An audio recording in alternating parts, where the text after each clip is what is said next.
Cerca de las 3 de la tarde Jesús clamó a gran voz: Elí, Elí, lama sabactani, que significa: Dios mío, ¿por qué me has desamparado?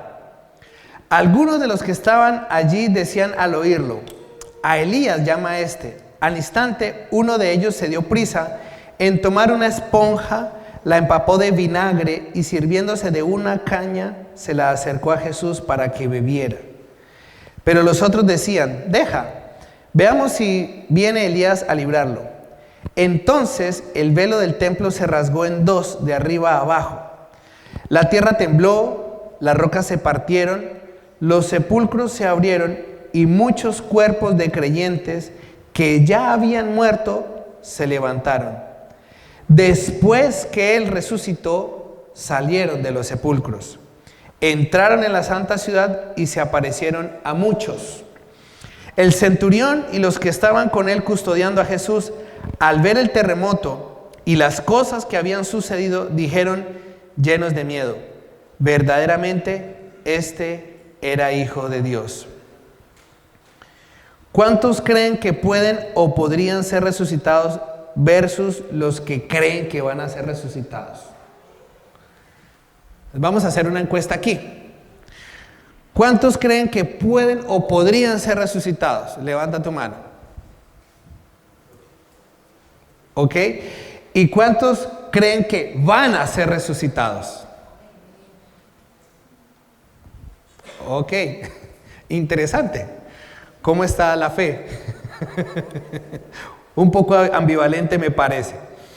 Vamos a otro segundo texto que está en el Nuevo Testamento, en la carta que Pablo le escribe a la iglesia de Corinto, una iglesia que tenía dones espirituales, pero que era muy sensual en su estilo de vida. Primera de Corintios capítulo 15 del 12 al 19, dice así: pero si se predica que Cristo resucitó de los muertos, ¿cómo es que algunos de vosotros dicen que no hay resurrección de muertos? Porque si no hay resurrección de muertos, tampoco Cristo resucitó. Y si Cristo no resucitó, de nada sirve nuestra predicación y vuestra fe tampoco sirve para nada. Aún más, resultaríamos ser falsos testigos de Dios por haber testificado que Dios resucitó a Cristo, a quien no resucitó, si es que los muertos no resucitan. Porque si los muertos no resucitan, tampoco Cristo resucitó. Y si Cristo no resucitó, vuestra fe no sirve de nada. Y vosotros todavía estáis en vuestros pecados. Además, también los que murieron en Cristo están perdidos. Si todo cuanto esperamos de Cristo se limita a esta vida, somos los más dignos de lástima de todos los seres humanos. Entonces, quiero destacar dos puntos que, inspirado en la palabra de Dios, creo firmemente que puedo transmitir a la iglesia.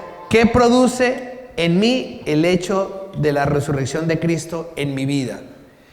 Y creo firmemente, a pie juntillas, que lo que primero produce el hecho de la resurrección de Cristo en mi vida, primero es conciencia.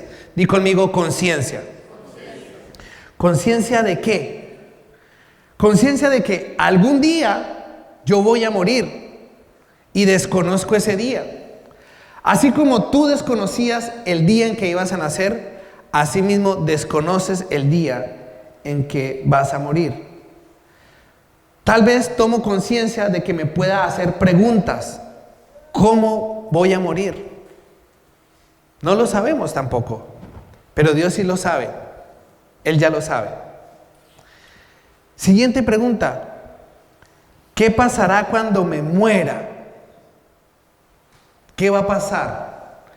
Y en el Antiguo Testamento había una persona que era el profeta Daniel, una persona que fue de esas personas que fueron resguardadas como un remanente fiel y que fueron probados y aprobados por Dios. Pasaron pruebas difíciles, leones, horno de fuego, etcétera, amenaza de muerte, y salieron ¿cómo? Aprobados.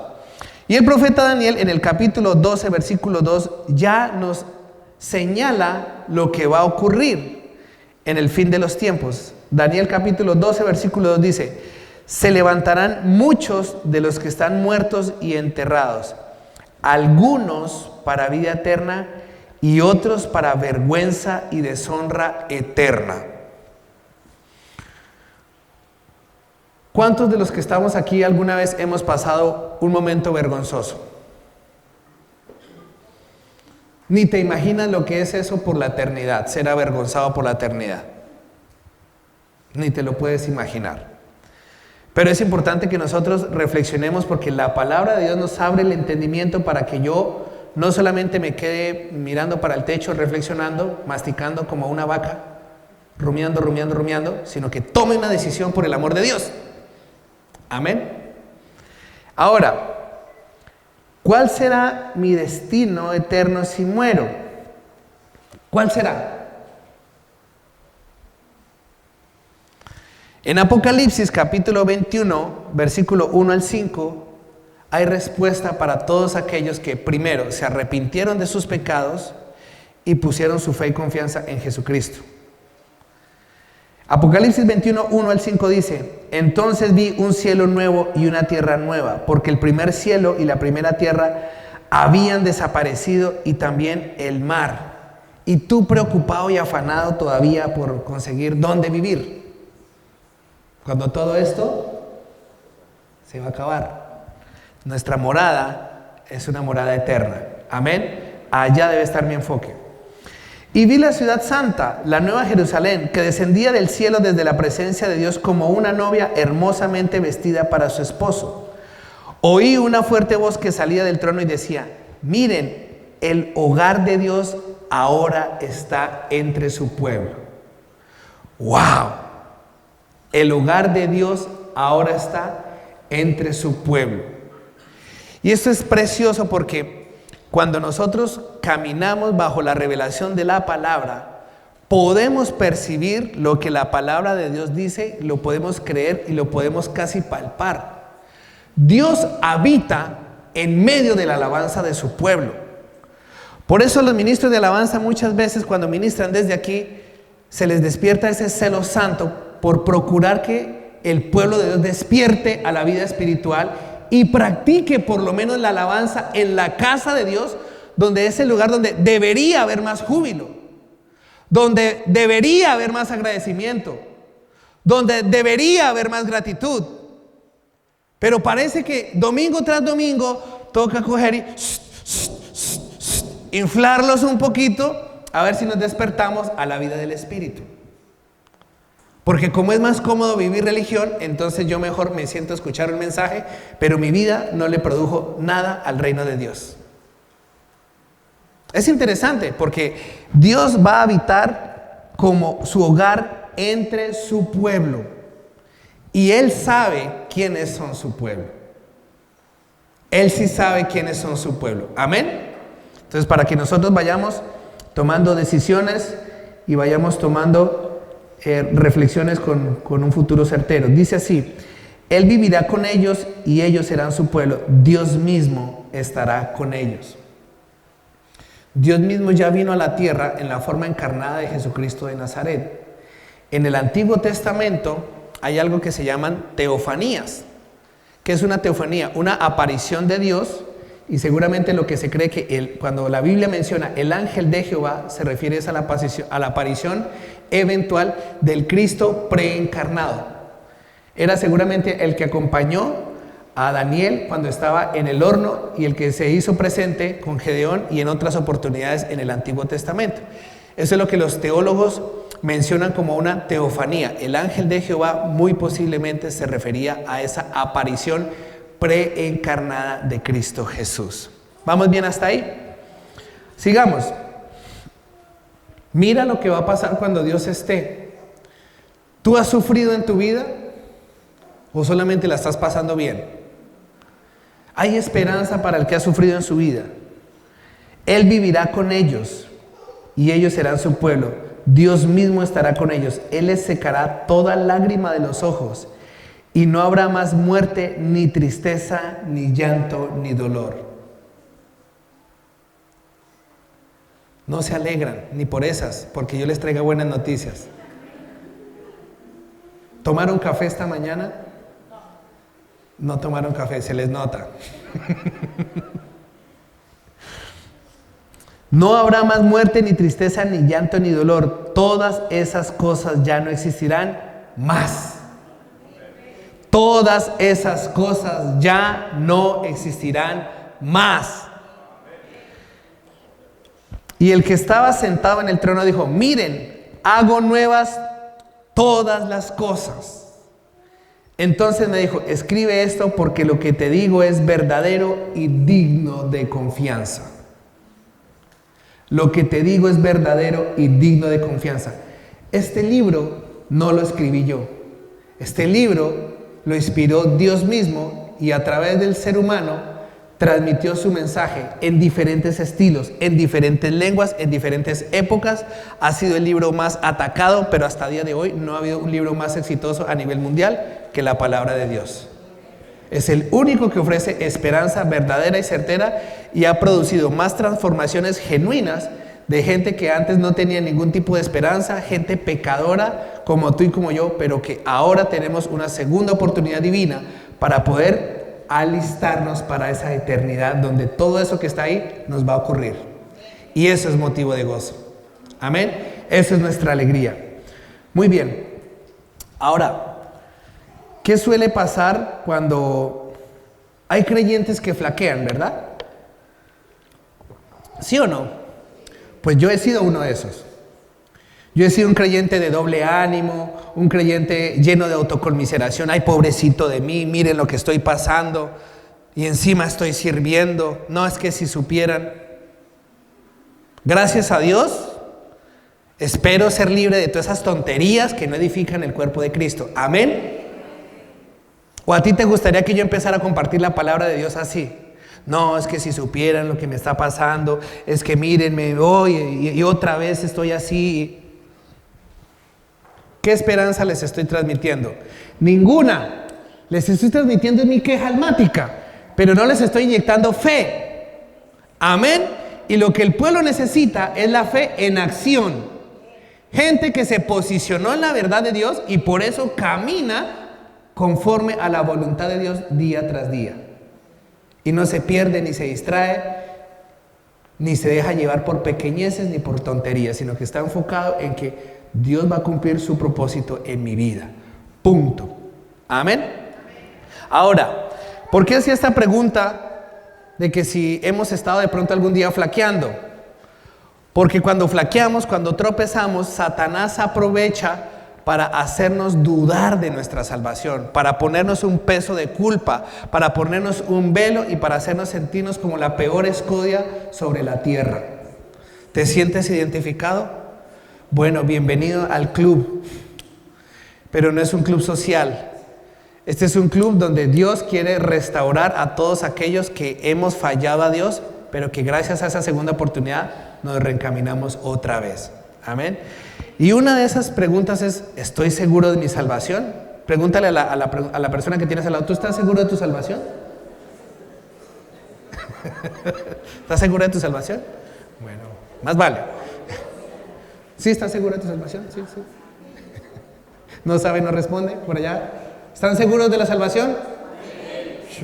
Bueno. Vamos a ver lo que Jesús dijo. Lucas 23, 39 al 43. Lucas 23, del 39 al 43. Dice así. Lucas 23, desde el 39 al 43. Voy a leer la Nueva Traducción Viviente porque me parece bastante simpática. Uno de los criminales colgados junto a él se burló. ¿Así que eres el Mesías? Demuéstralo salvándote a ti mismo y a nosotros también. Pero el otro criminal protestó. ¿Ni siquiera temes a Dios ahora que estás condenado a muerte? Nosotros merecemos morir por nuestros crímenes, pero este hombre no ha hecho nada malo.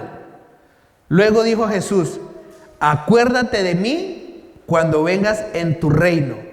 Jesús respondió: te aseguro que hoy estarás conmigo en el paraíso. Si tú sales de esta reunión y vas a morir, yo no lo sé. El único que te garantiza que estarás con Él en el paraíso es Jesús. El único que te va a ofrecer esperanza de una segunda oportunidad para la eternidad. Hay dos destinos eternos. Uno con Dios eternamente en el cielo o uno sin Dios eternamente en el infierno. Dios no envía allí a personas voluntariamente, nosotros escogemos, porque todos los días Él está esperando que nosotros nos arrepintamos y nos reconciliemos con Él a través de Cristo Jesús. Amén. Dios tiene ese poder, pero Él espera que nosotros usemos ese libre albedrío para aprovechar cada oportunidad de encaminarme hacia la vida eterna. Todos los días es un encaminar hacia eso. Por eso cuando leía la carta de Pablo a los Corintios, si solamente yo espero en Cristo lo que esta vida me ofrece, soy el más digno de conmiseración. Es decir, que me hagan así, pobrecito, si usted solamente va a la iglesia para que le vaya bien, pobrecito. Pobrecito. Si usted viene solamente a la iglesia para que le vaya bien, pobrecito. Pero Dios no te trajo solamente para que seas un pobrecito, sino para que seas un hijo que le crea a su papá. Punto. Y eso se llama relación. Cuando yo me relaciono solo de la primera forma, estoy trasladando mi cultura supersticiosa a mi relación con Dios. Ah, si me va bien, me congrego. Si no me va bien, no. Si me va bien, le sirvo. Si no, no. ¿Qué se creen?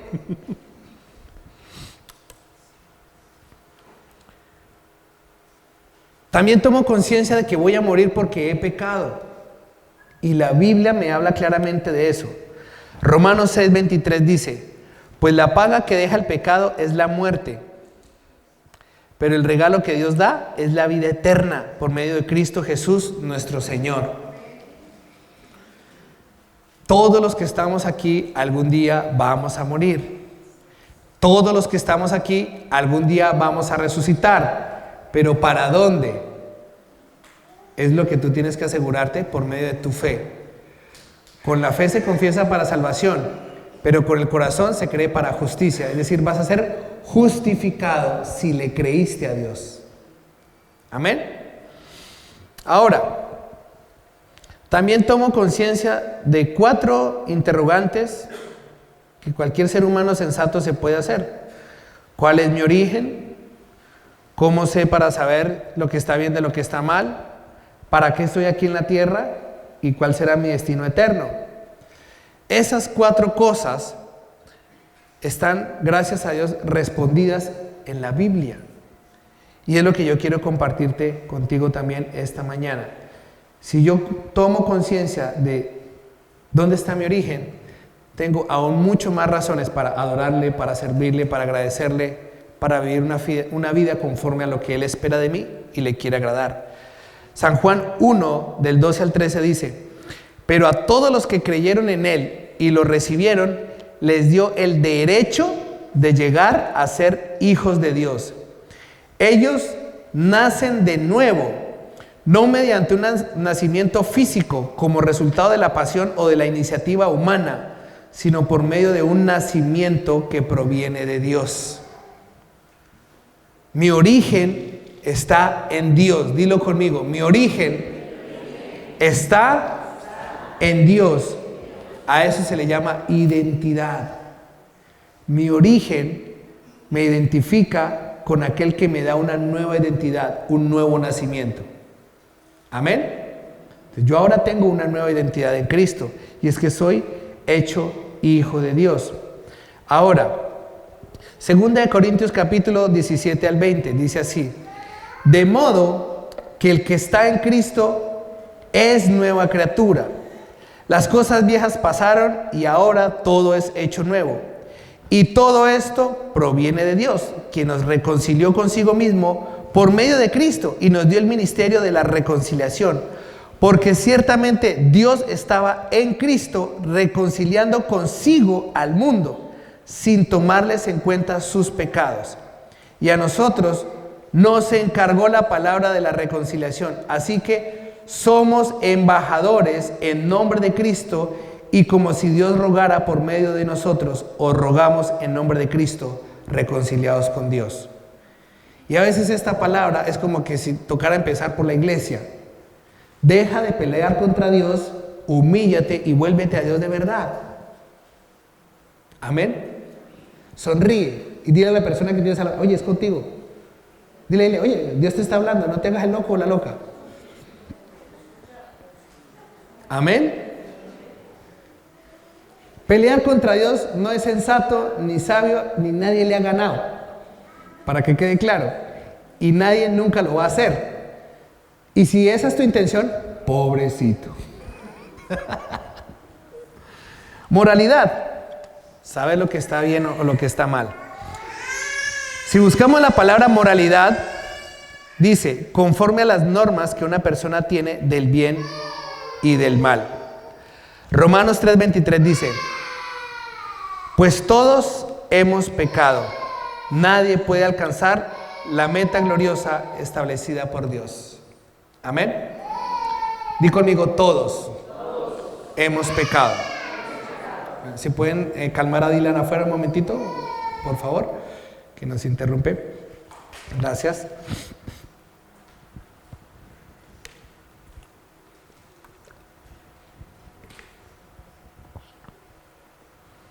Pues todos hemos pecado, nadie puede alcanzar la meta gloriosa establecida por Dios. Si yo me quedara solamente con esta parte, entonces quito la esperanza. Como todos hemos pecado, entonces no puedo llegar a Dios nunca. No, por eso Dios se encarnó en su Hijo y murió de una manera horrorosa, muy sufrida, para que nosotros seamos libres también, incluso hasta de la autoconmiseración. Pobrecito de mí. No sé por qué intuyo que esa actitud ante la prueba no le agrada a Dios.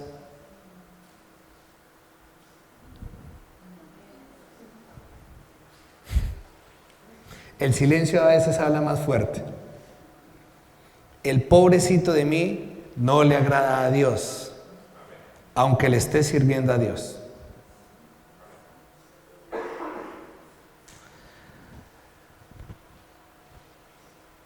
Y repito, si yo me quedo en que todos hemos pecado y que nadie puede alcanzar la meta gloriosa establecida por Dios, no estoy brindando esperanza. Hay que leer la Biblia completa. Y hay algo más que sí me ofrece esperanza, y me ofrece mucha esperanza, de hecho. Vamos al capítulo 8 de Romanos.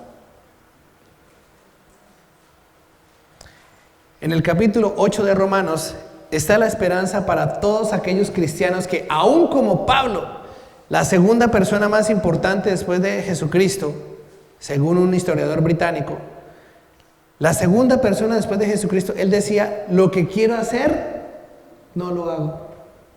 Porque el bien que quiero hacer, no me sale. Mi carne se revela. Entonces tenemos consuelo de que si al apóstol Pablo le pasaba eso, a mí también me puede pasar. Que Dios me da una instrucción y me revelo, porque mi carne habla y a veces habla fuerte y a veces habla en un tono ciertamente caprichoso, que tampoco le agrada al Señor. Yo quiero que se haga a mi manera y quiero que se haga a mi manera, y esa es como la prima hermana de la soberbia. Que quiero bajar a Dios a mis caprichos y no rendirme mis caprichos más bien a Dios, que es diferente. Romanos capítulo 8 dice que es la esperanza para todos aquellos que hemos tenido ese gran conflicto en nuestra carne. Por lo tanto, ya no hay condenación para los que pertenecen a Cristo Jesús. Y porque ustedes pertenecen a Él, el poder del Espíritu que da vida los ha libertado del poder del pecado que lleva a la muerte. Los que están dominados por la naturaleza pecaminosa piensan en cosas pecaminosas, pero los que son controlados por el Espíritu piensan en las cosas que agradan al Espíritu. ¿En qué piensas todo el día? ¿En qué estás pensando? ¿En qué te la pasas pensando?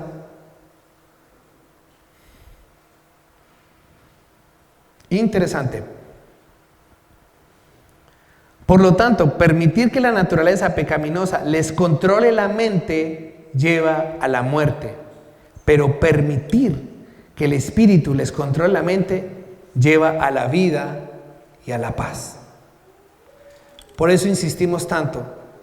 Ojalá se erradique la religiosidad de cada uno de nosotros y empecemos a vivir la vida en el espíritu, porque entonces vamos a vivir en paz. Amén. La naturaleza pecaminosa es enemiga de Dios siempre. Nunca obedeció las leyes de Dios y jamás lo hará. Por eso, los que todavía viven bajo el dominio de la naturaleza pecaminosa nunca pueden agradar a Dios. Pero ustedes no están dominados por su naturaleza pecaminosa, son controlados por el Espíritu si el Espíritu de Dios vive en ustedes. Y recuerden que los que no tienen al Espíritu de Cristo en ellos, de ninguna manera pertenecen a Él. Y Cristo vive en ustedes. Entonces, aunque el cuerpo morirá por causa del pecado, el Espíritu les da vida porque ustedes ya fueron hechos justos a los ojos de Dios. El Espíritu de Dios, quien levantó a Jesús de los muertos, vive en ustedes. Y así como Dios levantó a Cristo Jesús de los muertos, Él dará vida a sus cuerpos mortales mediante el mismo Espíritu quien vive en ustedes. Gloria a Dios. Porque ciertamente, si yo sé que he pecado, si yo que voy a fallarle a Dios, no tuviese esperanza, ni siquiera de arrepentirme, ¿qué esperanza me quedaría? Comamos y bebamos que mañana moriremos, decía el mismo apóstol Pablo. Pero no, hay oportunidad de decir, necesito que la resurrección de Cristo cobre un sentido vivo en mi vida. Amén. Porque lo que está diciendo es, si Cristo hoy, hace más de 2000 años, resucitó, hoy también Él puede resucitarme y levantarme de cualquiera que sea la situación difícil por la que estés pasando. Dios te ama y envió a su Hijo a demostrártelo. Dios no tiene amor, Dios es amor. Y ese amor se mostró y se hizo carne y sigue insistiéndote, reconcíliate con Dios. Reconciliarse con Dios es para que puedas vivir en comunión con Él, no para que asistas a reuniones. Amén. La reconciliación es para eso, para que tú puedas caminar bajo una relación y revelación personal de lo que Dios te vaya a indicar. Obviamente, respetando el cuerpo de Cristo, porque no es que la cabeza va por un lado y el cuerpo va por el otro. No, si Dios puso al cuerpo de Cristo, el cuerpo de Cristo debe estar unido a Cristo. Si no estoy unido a Cristo, pues ni Cristo. Tengo que estar unido a Cristo y entonces, por mis frutos seré conocido. No por mis dones, no por mis talentos, sino por mis frutos.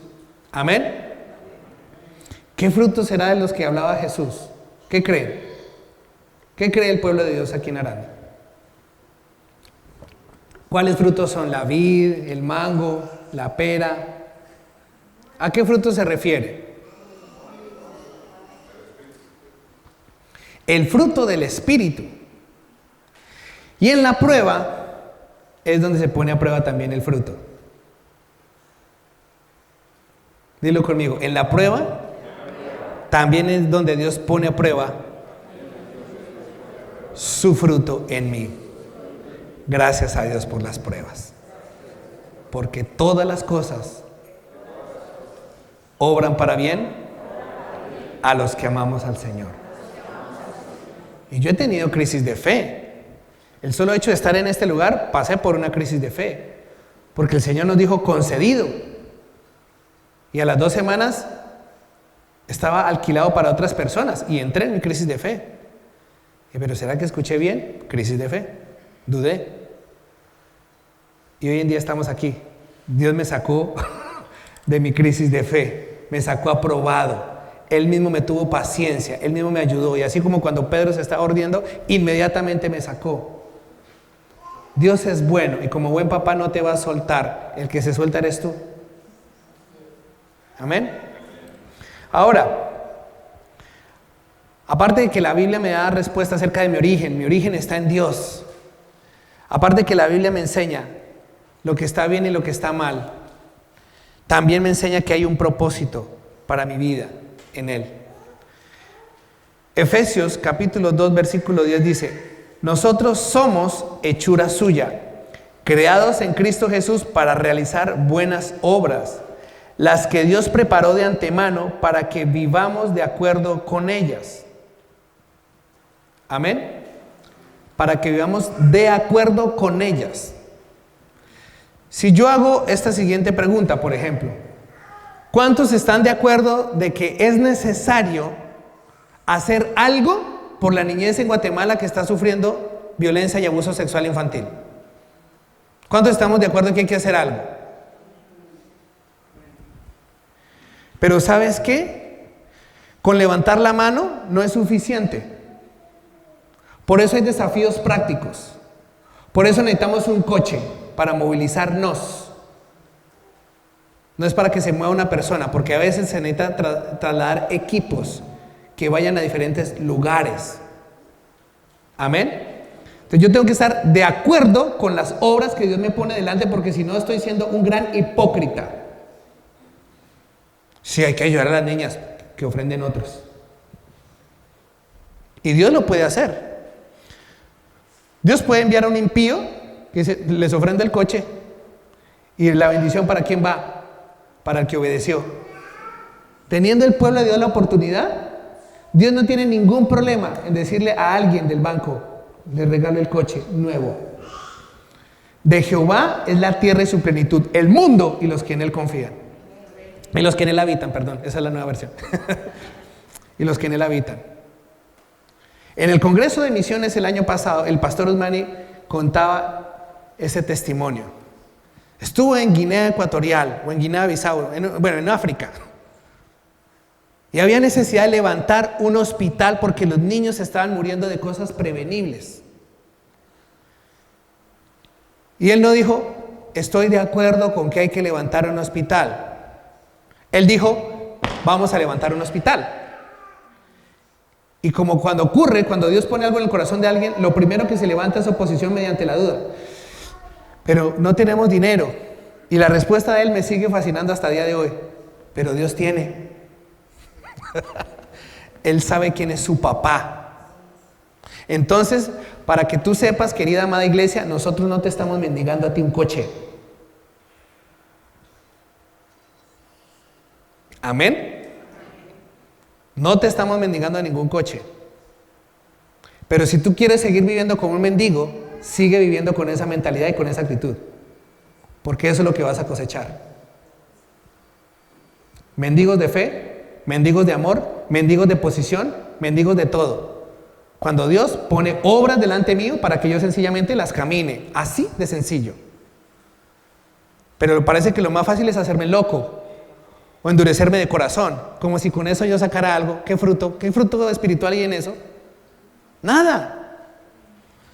Tito 2:14 dice: Él se dio a sí mismo por nosotros para redimirnos de toda maldad y purificar para sí un pueblo propio, totalmente dedicado a hacer el bien. Y conmigo, totalmente, no parcialmente. Totalmente es totalmente. Porque si examinamos la palabra totalmente, ¿cómo funcionas tú en tu trabajo? ¿Sirves como para Cristo? ¿Trabajas como para Cristo ahí en tu trabajo? ¿O vas con un desgano, con un desánimo? Ay, otra vez tocó venir a trabajar a este trabajo, y vas maldiciendo la puerta que Dios te abre aquí en esta tierra. Y si estás tan descontento, ¿por qué no te devuelves para tu bendita tierra?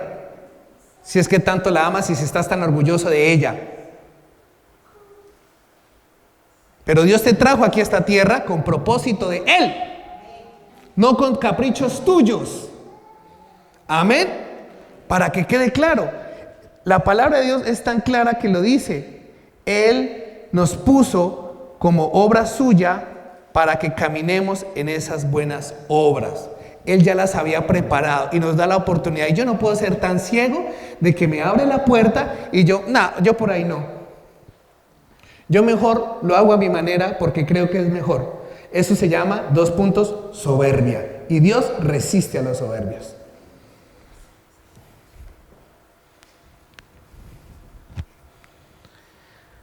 Pero por si fuera poco, la palabra de Dios me habla acerca de un destino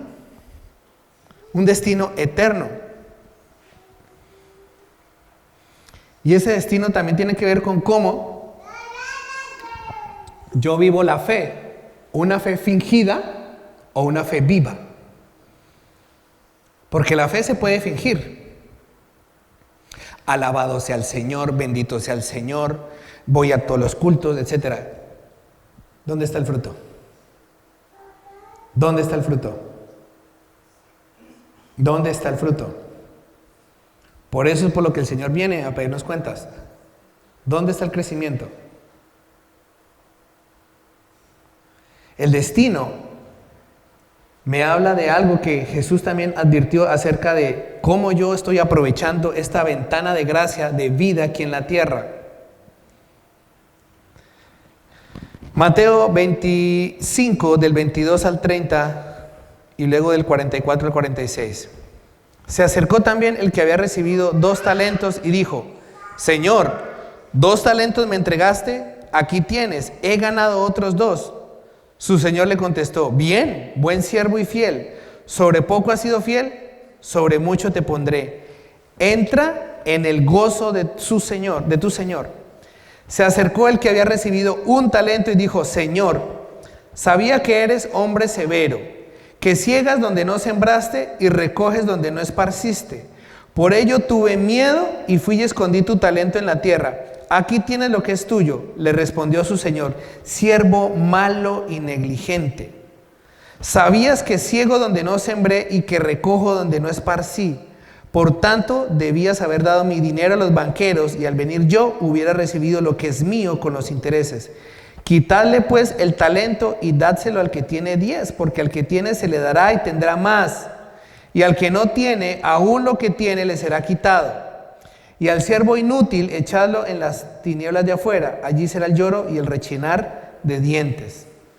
Y más adelante, versículos 44 y 46 dice: Señor, ¿cuándo te vimos hambriento, sediento, forastero, desnudo, enfermo o en la cárcel y no te servimos? El rey le responderá: os aseguro que lo que no hicisteis a uno de estos más pequeños, tampoco a mí me lo hicisteis. E irán estos al castigo eterno y los justos a la vida eterna. Hay un destino. Y en ese destino la Biblia nos pone las pilas de cómo tenemos que estar utilizando lo que Dios nos entregó. No solamente usarlos, ponerlos a rendir, porque eso es hacer por hacer. Hay gente que hace muchas cosas sin Dios. Puede hacer mejores templos sin Dios, mejores espectáculos sin Dios. Pero realmente lo que Dios espera de nosotros es que lo que yo haga para Él sea primero porque Él me llenó de su espíritu para poder cumplir la tarea. Amén. Entonces ese destino tiene que ver con que todos los días yo a qué fuente me estoy conectando, a la fuente de la distracción o a la fuente de la vida eterna que es Cristo Jesús. ¿A qué fuente te estás conectando para vivir ese destino?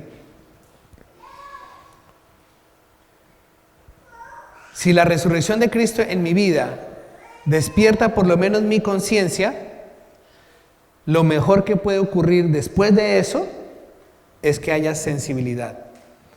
Lo primero es que haya conciencia. Lo segundo es que haya sensibilidad. Porque yo puedo ser un gran consciente, uy sí, hay necesidad. Uy, sí, las cosas están mal. Uy, sí, hay que hacer algo. Pero con un corazón duro no hago nada. Me estoy autoengañando. Ni siquiera le estoy sirviendo al Señor. Mateo 13, del 10 al 16 dice: entonces se le acercaron los discípulos y le preguntaron: ¿por qué les hablas por medio de parábolas? Él le respondió, porque a vosotros os es dado saber los misterios del reino de los cielos, pero a ellos no. Pues a cualquiera que tiene se le dará y tendrá más, pero al que no tiene, aún lo que tiene le será quitado. Por eso les hablo por medio de parábolas, porque viendo no ven y oyendo no oyen ni entienden. De manera que se cumple en ellos la profecía de Isaías que dijo, de oído oiréis y no entenderéis, y viendo veréis y no percibiréis, porque el corazón de este pueblo se ha entorpecido. En otras versiones dice se ha engrosado. Una persona con el corazón grueso es una persona torpe, es lo que está diciendo aquí la palabra de Dios. Y con los oídos oyen pesadamente, y han cerrado sus ojos para que no vean con los ojos, ni oigan con los oídos, ni con el corazón entiendan y se conviertan, y yo los sane. Pero dichosos vuestros ojos porque ven, y vuestros oídos porque oyen. Amén. Eso se le llama sensibilidad espiritual a la voz de Jesús. Cuando Jesús me da una instrucción, grande o pequeña, ¿cómo respondo? ¿Cuál es mi actitud ante esa prueba? El miércoles pasado hicimos una prueba sencilla. Y la prueba fue, hagamos una media luna. Y tú podías notar la resistencia a una sencilla instrucción. Pero queremos que Dios me use en el ministerio. Y se me puede llenar la boca hablando de ministerio.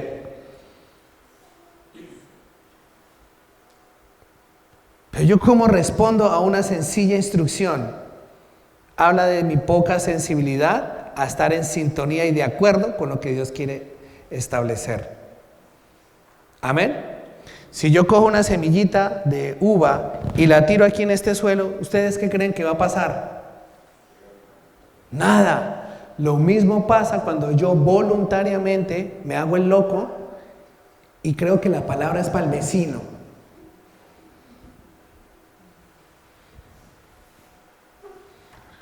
Me duelen las cosas que a Dios le duelen. Porque aún incluso una ofrenda llegó apenas a la conciencia. Pues si hay que dar, hay que dar. Y puedo dar con esa actitud altiva, rezongona. Pues si lo que toca hacer es quedar, pues doy. ¿Cuánto es? No le hacemos ningún favor a Dios. Dios te está haciendo el favor a ti de que aprendas humildad. Para que quede claro. Ubícate dónde estás. No estás en un club social donde tú vienes a demandar. Tú vienes a ser confrontado porque Dios te va a demandar a ti en el día del juicio. Amén. Es diferente la cosa. Proverbios 31, 8 y 9 dice: abre tu boca en favor del mudo. Defiende la causa de todos los desvalidos. Abre tu boca, juzga con justicia y defiende la causa del pobre y del menesteroso.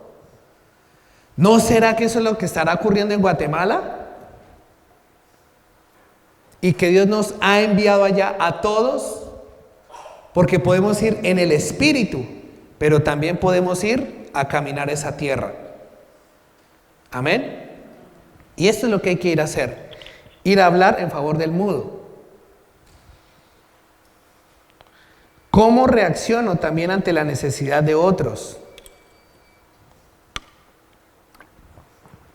La pandemia, creo que lo que primero sacó a la luz, y eso lo sigo creyendo todavía, fue en primer lugar no el egoísmo de la humanidad, sino el egoísmo de los hijos de Dios. Y quiero transmitir este testimonio no con resentimiento ni con autoconmiseración, sino con sensatez. En plena pandemia me llamó paradójicamente la atención la respuesta del pueblo en el que trabajo, donde señoras, mujeres, se preocuparon más por mi esposa y por mí que el pueblo evangélico que trabajaba con nosotros. Porque esas señoras cogieron bolsas de basura y empezaron a hacer trajes, porque no teníamos equipos de protección cuando era uno tras otro, uno tras otro. Hicieron algo. 2 familias, cuando nos pidió el COVID, nos ayudaron con la compra. Pero el resto, desconectados, asustados, distraídos, dormidos, no sé en qué pensando, ay, ¿cuándo se acabará todo esto para seguir en las mismas? Ay, yo ya quiero salir. Cuando fue la oportunidad de oro para que empezaras a buscar el reino, no a buscar entretenimiento. Esa era la oportunidad. Ahora, el que tiene oídos para oír, que oiga. Si se te pasó ese tiempo, ya van 3 años, ¿qué esperas? ¿Qué haces en tu casa? ¿Qué es lo que buscas? ¿A quién buscas? El entretenimiento nunca salvó a nadie. El entretenimiento nunca transformó a nadie. El entretenimiento nunca regeneró a nadie. ¿Cómo reacciono ante la necesidad de otros? En lo personal, yo me siento orgulloso de mi esposa. Porque cuando la cosa estaba más chunga, dijo, nos vamos a tener que poner un EPI, nos vamos para el hospital y empezamos a predicar a Cristo a todo el mundo. Le dije, hágale. No fue necesario.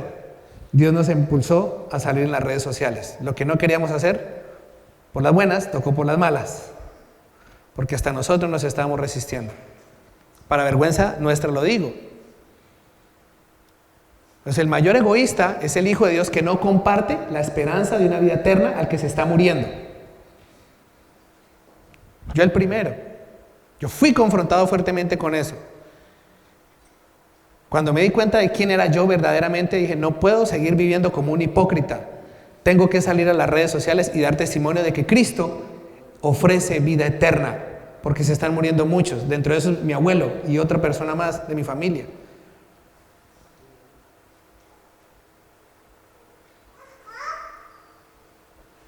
¿Cómo reacciono ante la necesidad de otros? ¿Me endurezco? O aun cuando yo estoy pasando una prueba y escucho la necesidad de otros, lo que hago más fácil es, ay no, yo primero resuelvo lo mío. Egoísmo, egolatría, no es cristianismo. El cristianismo enseña, niégate a ti mismo, toma tu cruz y sigue. No nos invita a quedarnos paralizados. No nos invita a quedarnos todo el tiempo reflexionando. Nos invita a seguir. ¿La iglesia paró? No paró. La pandemia no la pudo parar. Sí la purificó. Porque Dios nos confrontó y la prueba nos confrontó para eso. ¿Qué será lo que vendrá?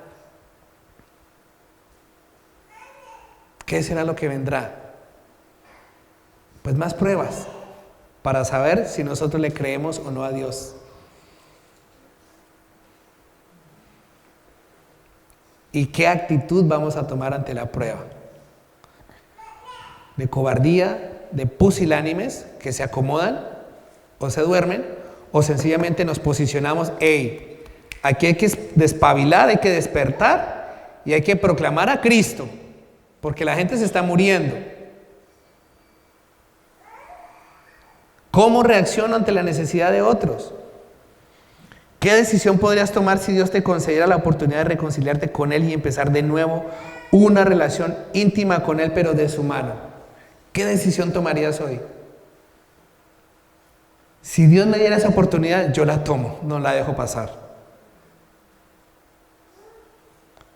Y quiero contar este testimonio de algo que sucedió hace unos años atrás en Burgos. Un día vino la profeta Omaira,